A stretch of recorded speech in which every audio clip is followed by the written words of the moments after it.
안녕하세요. 상속 전문 김도윤 변호사입니다. 오늘은 우리 부모님을 위한 다양한 상속 설계 방법에 대해 설명을 드리고자 합니다. 상속 설계를 미리 해야 한다. 많이 들어보셨을 것입니다. 사실 과거에는 상속 설계란 말이 그렇게 많이 사용되지 않았습니다. 그 이유를 곰곰이 생각해 보면 저희 부모님 또는 더 거슬러 올라가서 조부모님 때로 올라가 보면 상속 재산이라는 게 보통 살고 있는 집이나 농사 짓는 땅, 그리고 예금 정도였고, 특히 현재와 달리 과거에는 대부분 살아계신 부모님이나 장남의 의사에 따라서 상속 재산을 분배하는 경우가 많았기 때문에 상속인들 간, 자녀들 간의 분쟁이 많지가 않았습니다. 하지만 사회가 변하면서 상속 재산이 다양해지고 가족들 간의 관계도 예전에 비하여 수평적으로 변화하였고, 특히 상속에 관한 정보들이 정말 많아지면서 예전보다 자녀가 더 적어졌음에도 상속 분쟁은 오히려 더 늘어나고 있는 추세입니다. 이러한 상속 분쟁은 크게 특별 수익과 기여분으로 인하여 발생하는 경우가 많은데요. 특별 수익이란 피상속인, 즉 망인이 생전에 공동상속인에게 증여하거나 유언을 통한 유증, 그리고 유언대용 신탁 등을 통하여 이전한 재산을 의미합니다. 예를 들어 부모님이 자녀에게 집을 사주거나 자동차를 사준 경우, 혹은 사업 자금 등을 지급한 경우, 본인이 살던 집을 물려준 경우 등이 이에 해당하는데요.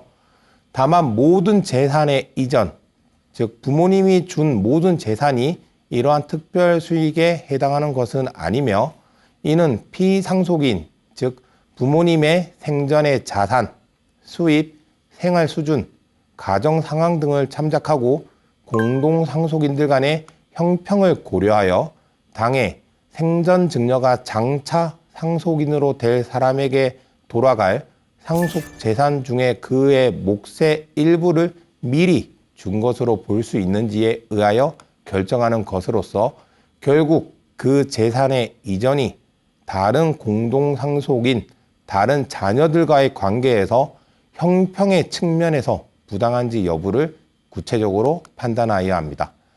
이러한 특별 수익은 공동상속인, 부모님의 입장에서 자녀에게 준 재산만 포함되는 것이 아니라, 만약 부모님이 공동상속인이 아닌 사위나 며느리, 손자에게 증여, 유증, 유언대용 신탁한 재산이라 하더라도 사위나 며느리, 손자 등에게 증여를 할 특별한 사정이 없거나, 혹은 공동상속인인 자녀에게 준 것과 사실상 같다고 볼 수 있다면, 그 자녀와 이 재산을 받은 사람이 사실상 경제 공동체로 인정이 된다면 이는 그 자녀, 즉 공동상속인에 대한 특별 수익에 포함시킬 수 있습니다.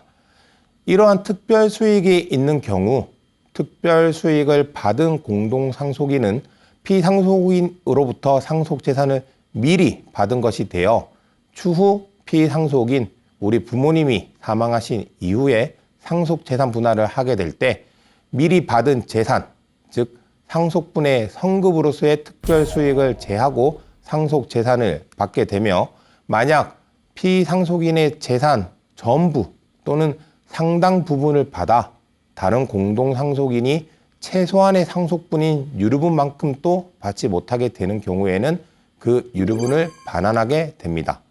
그렇기에 이러한 특별 수익이 있는 경우 특별 수익을 받은 상속인과 그렇지 못한 상속인 간에 분쟁이 발생하고, 이에 대하여 원만한 합의가 되지 않으면 결국 상속 분쟁이 발생하게 되는 것입니다. 상속 분쟁의 또 다른 원인인 기여분은 공동상속인 중에 상당한 기간 동거, 간호 등 피상속인을 특별히 부양하거나 피상속인의 재산에 특별한 기여를 한 경우 이를 인정해 주는 것인데요.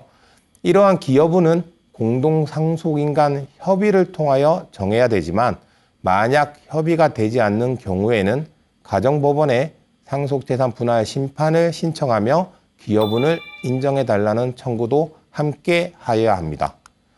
기여분과 관련하여 가장 큰 분쟁은 이러한 기여분은 공동상속인에게만 인정이 된다는 것인데요. 우리 민법에서도 공동상속인 중에만 기여분이 인정된다고 규정하고 있습니다. 그런데 예를 들어 손자, 손녀가 할머니를 모셨다. 혹은 며느리가 시어머니를 모셨다. 사위가 장인 장모님을 모셨다. 조카가 고모를 모셨다. 이런 경우 실제 과거에는 이런 경우가 많았습니다. 장손 며느리가 시부모님을 부양하면서 집안의 대소사를 다 챙기고 나중에 시부모님이 아프시면 병간호까지 하는 경우가 많았으니까요. 이 경우 누가 봐도 공동상속인인 자녀를 대신하여 그 며느리가 피상속인을 모신 것으로서 특별한 부양으로 볼 수가 있지만 민법 규정상 기여분은 공동상속인에게만 인정되기 때문에 이러한 며느리, 사위, 손자들이 피상속인에게 아무리 잘했다 하더라도 큰 특별한 부양을 하였다 하더라도 기여분을 인정받을 수 없는 것입니다. 그렇기에 다른 공동상속인들이 이러한 며느리, 사위, 손자와 같은 공동상속인이 아니지만 피상속인에게 특별한 부양을 한 자에 대해서 기여분을 인정해 주지 않으면 결국 이러한 것이 문제가 되어 가정법원에 소송을 제기하게 됩니다. 하지만 법원에서도 공동상속인이 아닌 사람에 대해서는 명시적으로 기여분을 인정해 줄 수는 없습니다. 다만 구체적인 상황에 따라 며느리, 사위, 손자, 조카 등이 한 부분을 공동상속인이 한 것과 동일하게 볼 수 있다면, 예를 들어 며느리가 시부모님을 모시고 살아서 특별한 부양을 한 것이 아들이 한 것과 같은 것으로 볼 수가 있다면 그 공동상속인인 아들의 기여분으로 이를 인정받는 경우는 있습니다.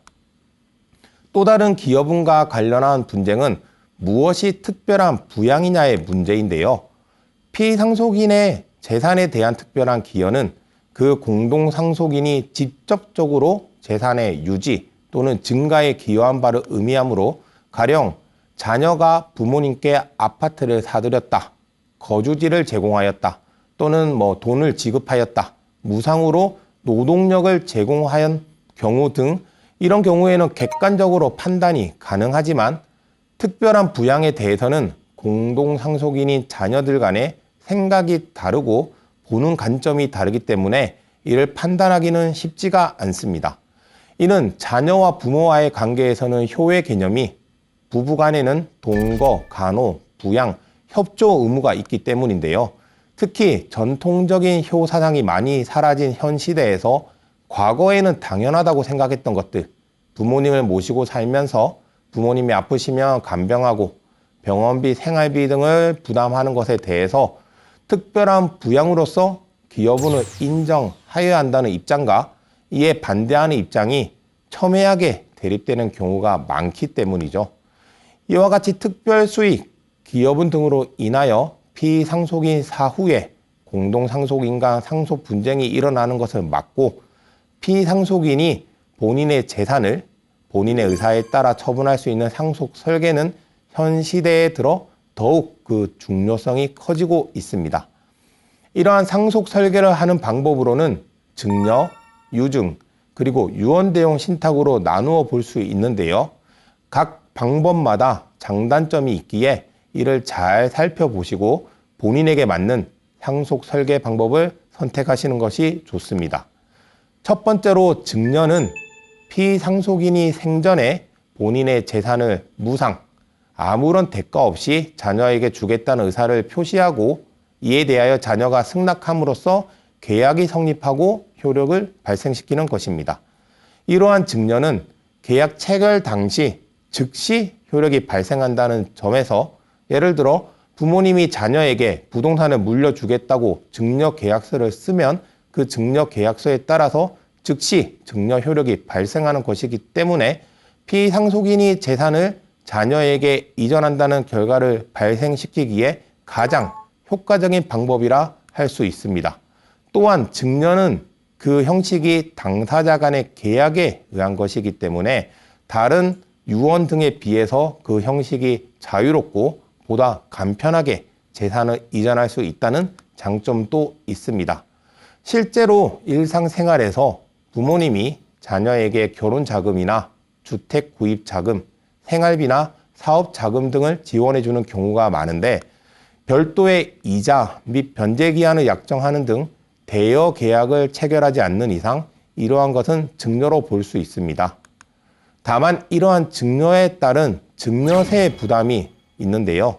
상속세 및 증여세법에 따르면 자녀에 대한 증여의 경우 공제액이 10년을 기준으로 5천만 원에 한정되기 때문에 사실 이 5천만 원이 그 지금 재산 규모에 보면 비교해 보면 그 큰 금액이 아니기 때문에 만약 부모님이 자녀에게 부동산이나 금전, 주식 등을 증여하는 경우에는 이러한 5천만 원 이상의 금액에 대해서는 증여세 부담이 있으며 이러한 증여가 서면으로 행해졌거나 이미 이행이 된 증여의 경우에는 나중에 부모님이 마음이 바뀌어서 이를 해제, 즉 되돌리고 싶어도 되돌리기가 어렵다는 단점이 있습니다. 이러한 증여와 관련해서 한때 우리 부모님들 사이에서 효도계약이 유행했었는데요. 효도계약이란 자녀가 부모에게 효도하는 것을 조건으로 재산을 증여하는 것으로서 부담부 증여의 일종입니다. 이 전통적 효사상이 사라진 현 시대가 낳은 하나의 결과물이라고 볼 수 있는데요.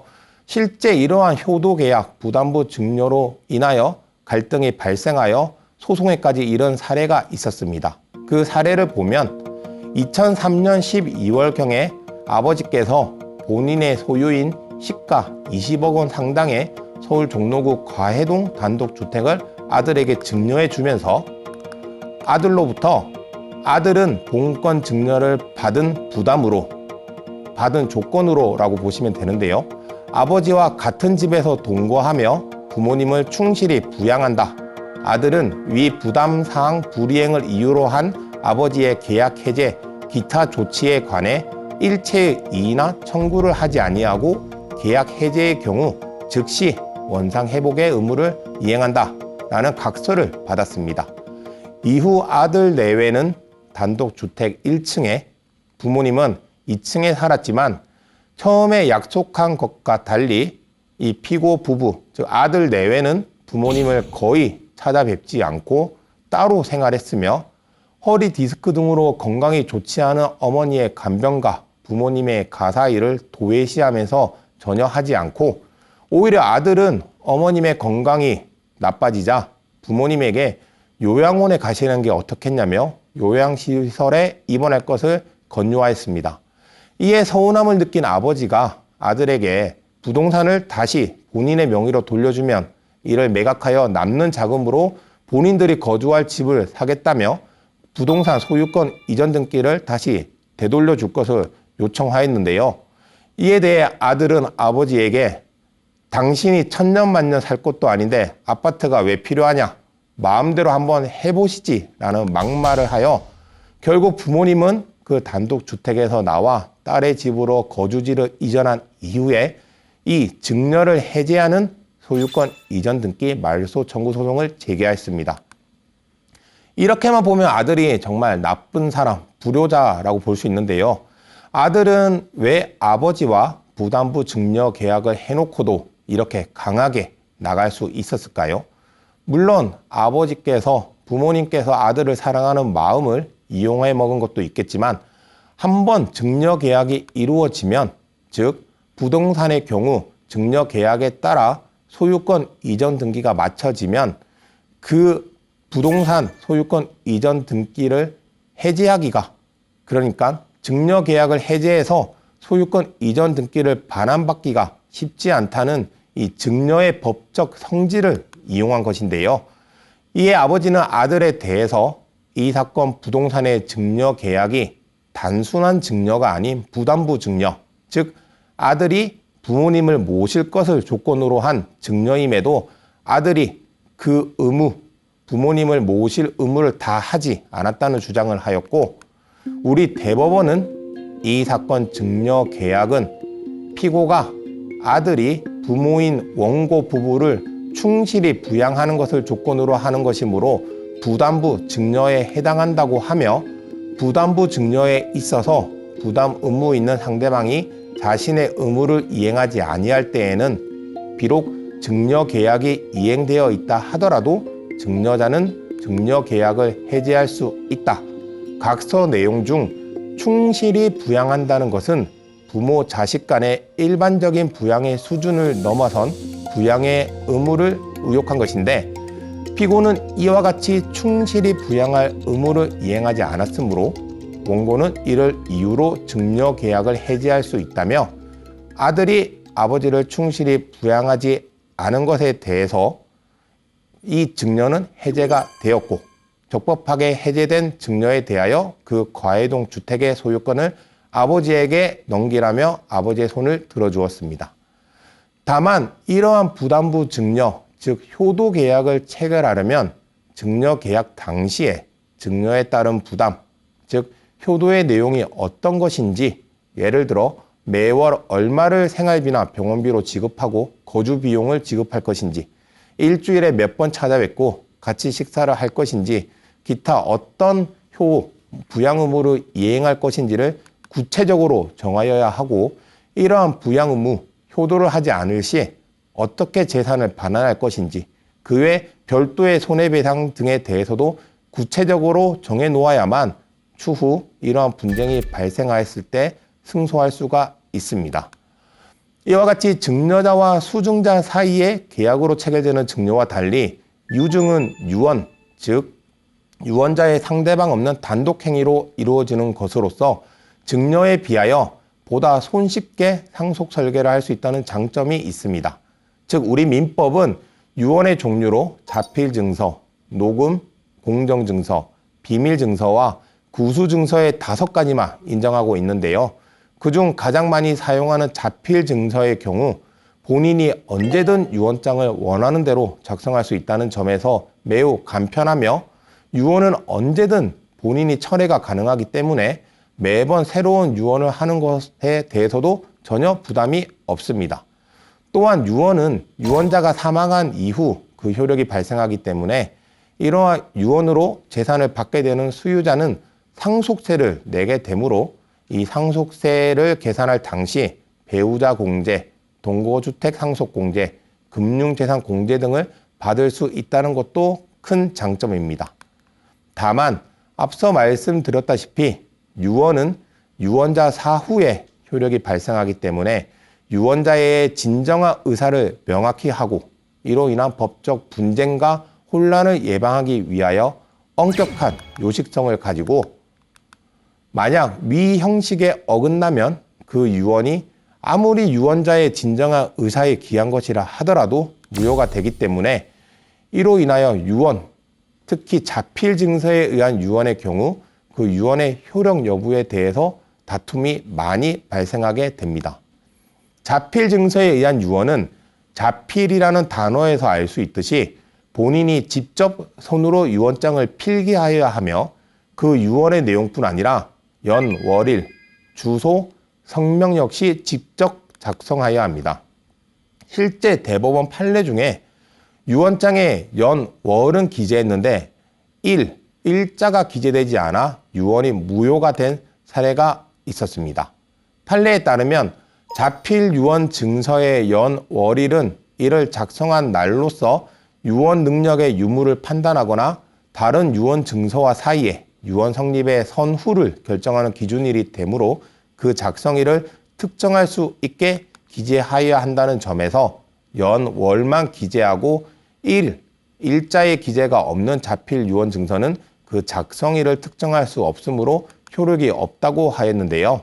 겨우 일자를 작성하지 않은 것을 두고 유언이 무효라고 하니 너무한 것 아니냐고 생각하실 수도 있겠지만, 말씀드린 대로 유언은 유언자가 언제든 철회하고 다른 유언을 할 수 있으며, 내가 다시는 다른 유언을 하지 않는다고 작성을 하더라도 다시 또 유언을 할 수가 있기 때문에 이 유언자가 최종적으로 한 유언, 즉 사망하기 전으로부터 따져서 가장 최신의 유언만 효력이 있다는 점에서 연월뿐 아니라 일자도 매우 중요한 의미를 갖게 되는 것입니다. 또한 이 자필증서 유언에 있어서 본인이 직접 작성하지 않고 컴퓨터 등을 이용하여 작성하거나 타자기로 작성된 유언이나 유언자의 원본이 아닌 복사본의 날이 난 경우에도 유언은 무효가 되는데, 다만 컴퓨터 등을 이용하여 작성된 부분이 부수적인 부분에 그치고 그 부분을 제외하더라도 유언의 취지가 충분히 표현된 경우에는 이 자필증서 유언이 유효하다고 볼 수도 있습니다. 우리 법원은 유언장 중에서 제3 목록을 컴퓨터로 작성한 경우에 대하여 특별히 사정이 없는 한 이는 무효라고 판시하였는데요. 보통 유언장을 작성하시다 보면 재산을 많이 가지신 분들, 여러 개의 재산을 가지신 분들이 그 재산 목록을 하나하나 작성하기가 힘들기 때문에 컴퓨터로 작성을 하고 이를 자필 유언장에 뒤에 별지로 붙이는 경우가 있습니다. 하지만 이런 경우 특별한 사정이 없는 한 이러한 유언은 자필증서 유언으로서 무효라고 우리 대법원이 판시하고 있기 때문에 이러한 점은 유언을 함에 있어서 유의하셔야 합니다.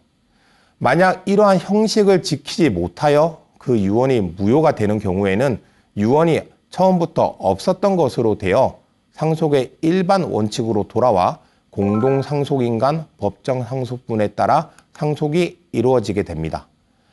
마지막 상속 설계 수단은 유언대용 신탁인데요. 2012년경 신탁법의 개정으로 우리나라에 도입되어 아직 생소하지만 현재 많은 분들의 관심을 받고 있는 상속 설계 방법입니다. 유언대용 신탁은 유언을 대신해서 사용하는 신탁이라는 의미로 풀어볼 수 있는데요. 쉽게 말해 상속 설계를 위해 유언을 대신할 수 있는 신탁 계약을 체결함으로써 유언을 한 것과 같은 효과, 결과를 내도록 하는 제도인데, 피상속인, 즉 재산을 가지고 있는, 재산을 보유하고 있는 부모님이 위탁자가 되어 생전에 그 재산을 관리해 줄 수탁자, 이 수탁자는 농지의 경우를 제외하면 누가 되든 제한이 없기 때문에 이 유언대용 신탁으로 결국 최종적으로 재산을 받을 자녀, 상속인도 수탁자가 될 수가 있습니다. 이 위탁자인 부모님이 수탁자인 자녀와 유언대용 신탁 계약을 체결하여 재산을 넘기고 수탁자가 재산을 관리하면서 발생하는 수익을 위탁자, 부모님이 살아계실 때에는 부모님이나 부모님이 지정한 제3자가 이를 취득하고요. 부모님이 돌아가시게 되면 부모님이 지정한 수익자, 상속인이나 자녀가 될 수 있겠죠. 이 수익자나 잔여재산 기속권리자가 그 재산을 기속받게 함으로써 증여나 유증에 비하여 보다 안정적이고 확실하며 다양하게 상속 설계를 할 수 있다는 장점이 있습니다. 예를 들어 부동산의 경우 유언대용 신탁 계약을 체결하면 그에 따라 그 부동산의 소유권이 수탁자에게 이전되어 부동산 등기사항 전부 증명서에 신탁 등기가 격려되고 유언대용 신탁에 관한 내용이 담긴 신탁 원부가 첨부되기 때문에 확실히 위탁자의 의사, 즉 본인의 재산을 본인의 뜻에 따라 수익자에게 주겠다는 의사를 확실하게 남길 수 있으며, 이렇게 신탁된 재산은 위탁자의 책임 재산에서 제외되어 혹 위탁자가 경제적 어려움을 겪는다 하더라도 신탁 재산은 이에 포함되지 않기 때문에 안정적으로 상속을 할 수 있는 장점이 있습니다. 또한 유언대용 신탁은 위탁자와 수탁자 간의 계약을 통하여 성립하기에 당사자 간 계약의 내용에 따라 매우 다양한 형태 및 내용의 유언대용 신탁을 체결할 수 있는데요. 가령 가장 대표적인 모습으로 상속 설계를 위한 유언대용 신탁의 경우, 보통 상속 재산이 여러 개 있으신 경우 미리 상속 재산을 공평하게 분배하여 상속인들 간의 분쟁이 발생하지 않도록 하기 위한 방법으로서 그림에서 보듯이 상속 재산으로 아파트 2채, 토지가 하나 있는 경우 이를 상속인들, 즉 수익자들에게 공평하게 나누어 주고 싶다. 그러면 그 아파트와 토지의 가액 등을 따져서 아파트 1과 토지 1은 수익자 1에게, 아파트 2는 수익자 2에게 이전되도록 상속 설계를 함으로써 특히 특정 재산을 특정 상속인에게 주고 싶을 때 유용하게 유언 대용 신탁을 활용할 수 있습니다. 두 번째로 수익자 연속 유언 대용 신탁이 있는데요. 수익자 연속 신탁이란 위탁자가 수익자를 지정함에 있어 한 명이 아니라 순서를 정하여 여러 명을 지정하는 것으로서 이 수익자를 지정함에 있어서는 제한이 없기 때문에 만약 위탁자가 원한다면 이 재산이 영원히 한 명의 수익자에게 귀속되지 않고 여러 명의 수익자에게 순차적으로 귀속되도록 할 수 있는 방법입니다. 가령 재혼 가정의 경우 전혼의 자녀와 배우자가 사이가 좋지 않은 상황에서 만약 위탁자가 사망하면 배우자가 경제적으로 잘 살아갈 수 있을지 걱정이 되는 경우, 그런데 본인의 재산이 이후에 배우자의 전혼 자녀들에게 상속되기는 원하지 않는 경우, 이런 경우에 위탁자가 1순위 수익자를 배우자로 지정하여 그 재산으로부터 수익을 받게 하고, 만약 배우자가 사망한 경우에는 그 배우자의 자녀가 아닌 본인의 자녀가 그 재산을 물려받을 수 있도록, 즉 2순위 수익자가 되도록 지정하여 추후 그 지정한 대로 상속이 이루어지도록 하는 유언 대용 신탁입니다. 세 번째로 상속과 다른 유언 대용 신탁이 있습니다. 예를 들어 위탁자에게 사실혼 배우자가 있는 경우, 사실혼 배우자는 상속권이 없기 때문에 위탁자, 즉 사실혼 배우자가 사망하면 상대방 배우자는 상속을 받을 수가 없습니다. 이 상속에서 배제가 되는 건데요. 이 경우 사실혼 배우자의 남은 생애를 위하여, 그리고 사실혼 배우자가 이 재산 형성에 기여한 공로로 인정하여 수익자를 사실혼 배우자로 지정하여 재산을 이전하는 방법입니다. 자녀는 꼴도 보기 싫지만 손자, 손녀는 너무 예쁘고 사랑스러운 경우, 그래서 자녀에게는 재산을 주고 싶지 않지만 손자, 손녀에게는 주고 싶은 경우, 이 경우에는 1순위 상속인이 자녀를 뛰어넘는 세대 생략 상속과 같이 손자, 손녀를 수익자로 하여 재산을 바로 이전하는 방법을 택할 수도 있습니다. 그리고 이러한 상속과 다른 유언 대용 신탁은 피상속인 본인을 잘 보살핀 피상속인 본인에게 특별한 부양을 한 며느리나 사위, 손자녀, 그러니까 공동상속인이 아닌 자들에 대해서도 그에 대한 보답으로서 재산을 이전할 수 있는 상속 설계를 할 수 있다는 점에서 피상속인이 본인의 고마운 마음을 표현하고 또 남은 여생을 다른 상속인 그리고 며느리나 사위, 손자녀 등으로부터 부양받을 수 있다는 점에서 유언 대용 신탁이 매우 적절한 방법이 될 수 있습니다. 네 번째로 효도 계약형 유언 대용 신탁이 있습니다. 유언 대용 신탁은 일종의 계약으로서 그 체결 과정에서 위탁자의 의사에 따라 계약과 관련한 조건을 걸 수가 있는데요. 가령 효도계약, 즉 재산을 미리 이전해 주거나 위탁자가 죽으면 이전해 주되 생전에는 부양 의무를 다하여야 한다. 구체적으로 생활비 월 300만 원씩을 지급하여야 한다. 거주지를 제공하여야 한다 등의 이런 조건을 유언 대용 신탁을 통해서 달 수가 있습니다. 그리고 이러한 조건을 수탁자나 수익자가 이행하지 않을 시에는 유언 대용 신탁 계약을 해지할 수 있도록 함으로써 사실상 자녀 등 수탁자나 수익자에게 피상속인 생전에 피상속인 부모님을 부양하도록 설계할 수가 있습니다.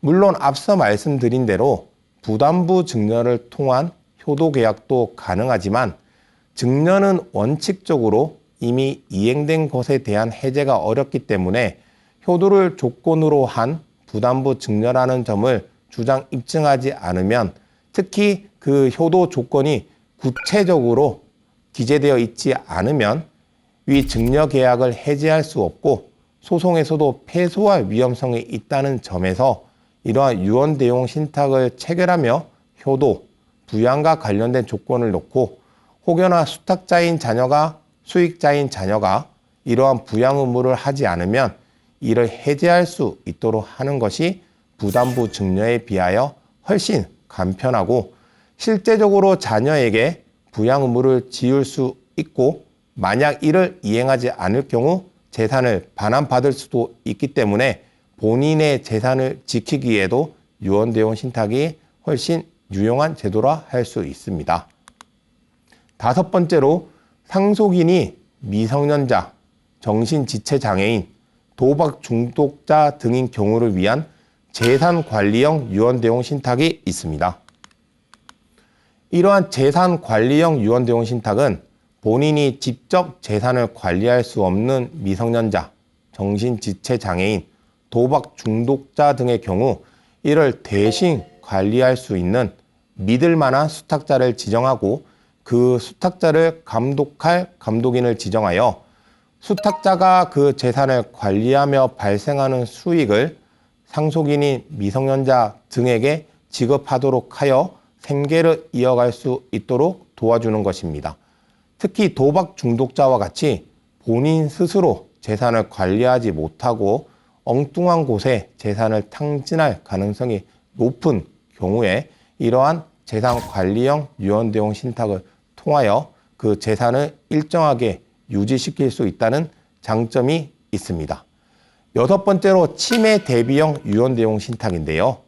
치매 대비형 유언대용 신탁은 혹시나 노후에 위탁자가 치매에 걸리는 등 의사능력을 잃게 될 경우를 대비하기 위한 것으로서 미리 임의후견 계약을 체결하여 치매 등에 걸려 의사능력을 잃게 되는 경우에는 그 임의후견인에게 후견을 맡기는 것과 동시에 임의후견인을 수탁자로 지정하여 유언대용 신탁 계약을 체결하거나 임의후견 계약과 별도의 유언대용 신탁 계약을 체결하여 신상에 관한 것은 임의후견인에게, 재산에 관한 것은 수탁자에게 맡겨 치매 등에 걸린 이후의 생활 및 부양 그리고 간병 등과 관련하여 구체적인 내용을 정해 놓음으로써 노후의 문제를 해결할 수 있는 방법입니다.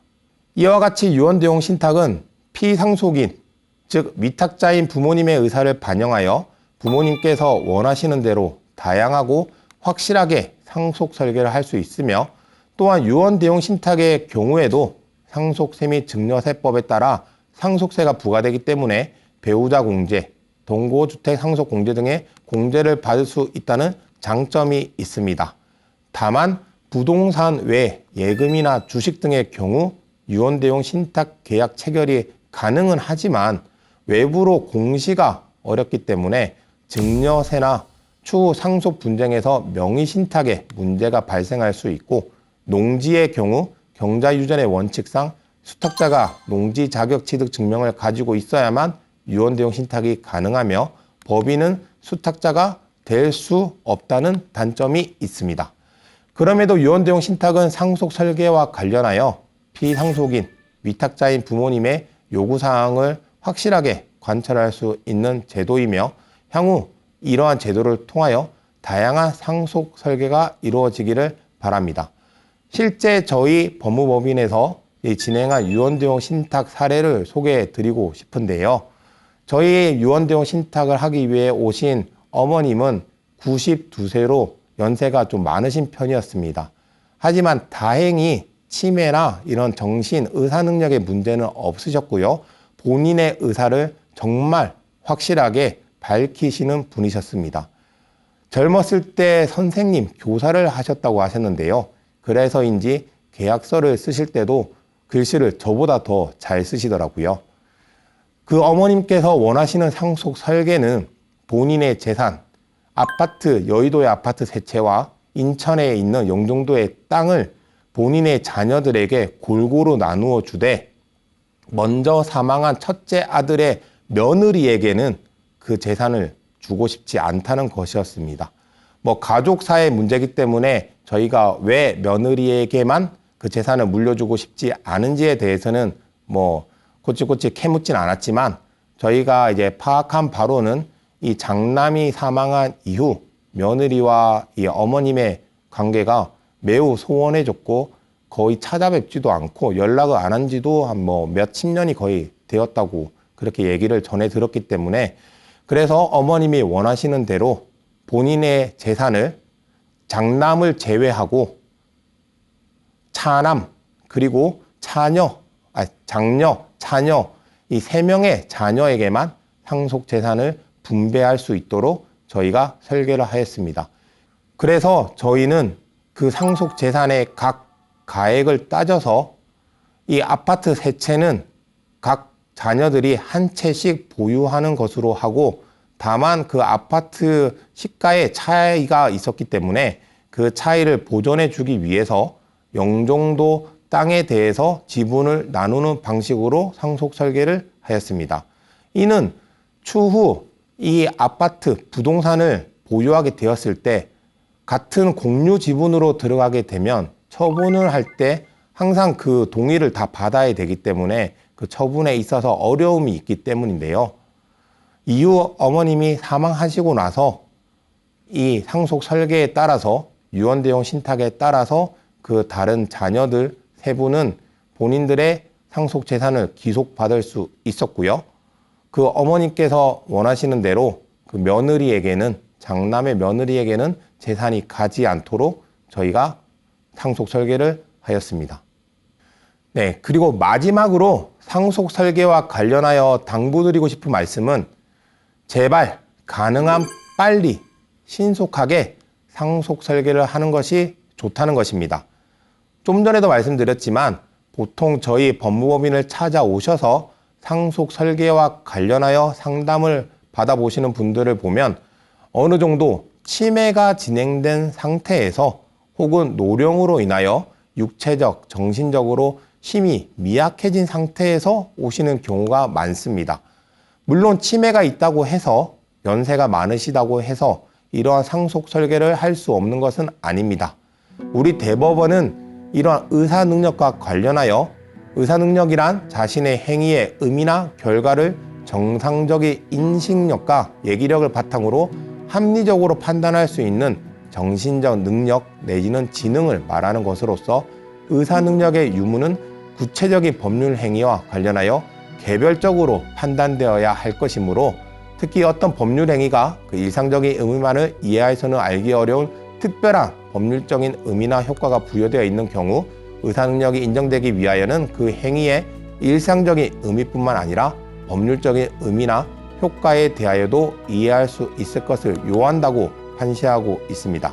그래서 단순히 치매 진단을 받았다고 해서 의사 능력이 없는 것은 아니며, 부모님의 나이와 건강 상태, 문제되는 어머님의 질병의 종류와 그 양상, 유언 당시 아니면 증여나 유언대용 신탁을 할 당시 부모님이 보인 태도, 그리고 그 내용과 이에 대한 부모님의 의사, 수중자와의 관계 등을 통하여 개별적인 판단이 필요한 부분입니다. 실제 치매의 경우 질병의 특성상 의사 능력이 없는 경우, 그러니까 정상적인 법적 판단을 할 수 없는 경우도 있지만 단순히 기억력이 저하되거나 생활 능력이 저하되는 등 치매의 증상이 워낙 다양하기에 일률적으로 이를 정할 수는 없습니다. 이는 보통 치매 진단을 위하여 사용하는 MMSE, CDR, GDS 등의 수치도 마찬가지인데요. 예를 들어 MMSE의 경우 24점 이상이면 정상 범위, 20에서 23점이면 치매 및 인지기능 저하 의심, 19점 이하인 경우 치매 및 인지기능 저하 가능성이 높다고 해석되지만, 단순히 위 수치만을 가지고 치매임을 판단할 수는 없으며 앞서 말한 여러 가지 요소들을 고려하여 치매에 걸려 정상적인 의사능력이 없는지 여부를 판단하게 됩니다. 이와 같이 치매에 걸리셨다 하더라도, 연세가 많으시더라도 증여, 유증, 그리고 유언대용 신탁 등 상속 설계를 할 수 있지만, 치매 진단을 받은 이후라면 피상속인의 의사능력에 의문을 표하며 이러한 피상속인, 즉 부모님의 상속 설계에 대하여 이의를 제기하거나 증여나 유증, 그리고 유언대용 신탁에 대하여 무효 소송이 제기될 수도 있는 바, 이러한 또 다른 상속 분쟁을 피하기 위해서라도 가급적 빠른 시일 내에 바로 이 영상을 보는 지금 상속 설계를 하시기를 권해드립니다. 오늘은 우리 부모님을 위한 부모님의 뜻에 따른 상속 설계를 하는 방법에 대하여 말씀드렸습니다.